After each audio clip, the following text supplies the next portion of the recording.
These are just some of the few scenes that played out all across Florida this afternoon. You see there on the left, students walking out of class on the campus of the University of Central Florida.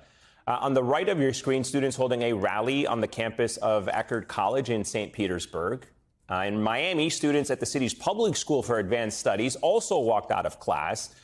They had signs that read, "Gender doesn't harm kids, you're just a homophobe." And banning books and history is not freedom.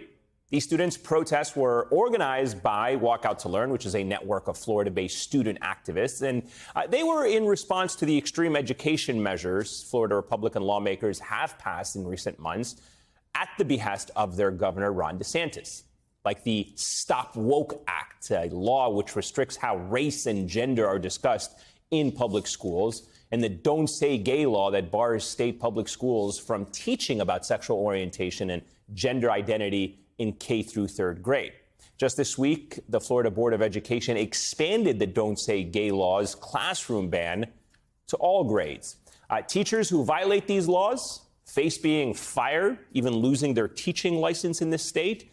And now you have Governor Ron DeSantis notching up several of those culture war wins as he prepares for a likely presidential run. And those wins appear to be what Republican voters want from a leader of their party.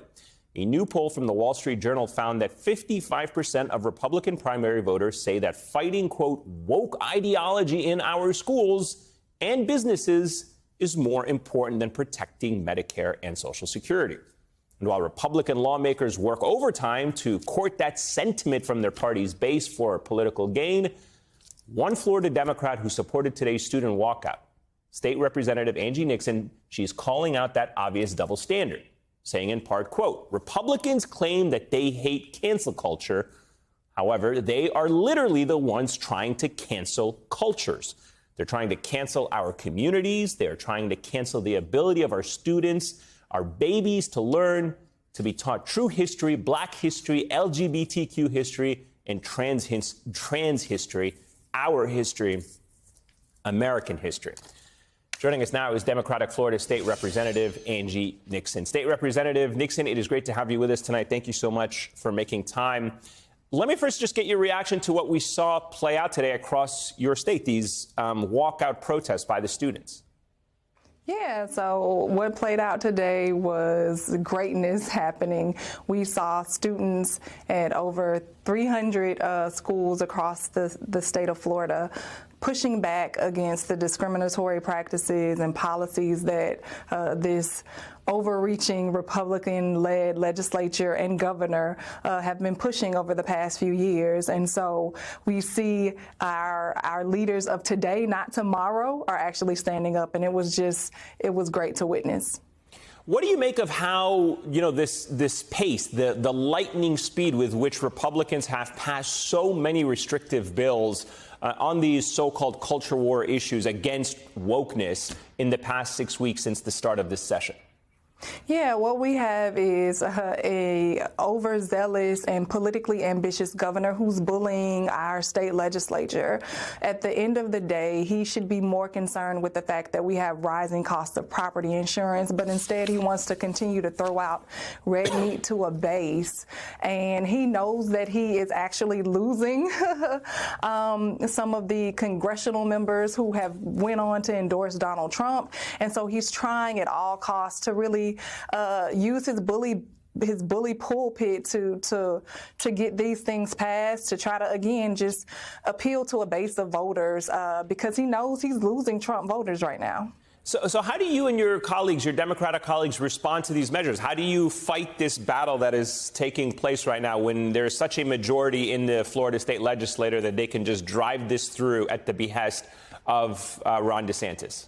Yeah, so we have to just resist at all cost and use our platform, social media, push back, and also file amendments to, sometimes people say they're petty amendments, to actually show the ridiculousness of what's coming out of Tallahassee. And so also just going out and telling people what's happening here in the state of Florida, taking it to the streets. I'm an organizer, I'm a community organizer organizer as well. And so we have to go down in the grassroots and let people know what's going on. Oftentimes here in the state of Florida, folks don't know what's coming out of Tallahassee, but I think we've been doing a great job this legislative session letting folks know. All eyes are going to be on Florida because, again, like I stated, we have a very politically ambitious governor, and right now he's overreaching. And so we're going to be on the front lines here, letting everyone know that Florida ain't as free as they say it is, and that America, you are in danger, girl. We have to stop Ron DeSantis in his tracks. Let me ask you about, what is taking place there and some of the Republicans specifically. We have seen reporting this week that some of your Republican colleagues are actually growing tired of the governor's culture wars, but they're, I guess, scared to speak out publicly about it. Can you describe the dynamic in the Florida legislature right now? I mean, do you have any insight? Perhaps you are speaking to Republicans who do not feel that this is what Florida should be consuming its time with? Yeah, I actually had a conversation with one of my Republican colleagues that I will not name, but they stated that, after this legislative session, they may come back as Democrats because they do fear that they are really overreaching here.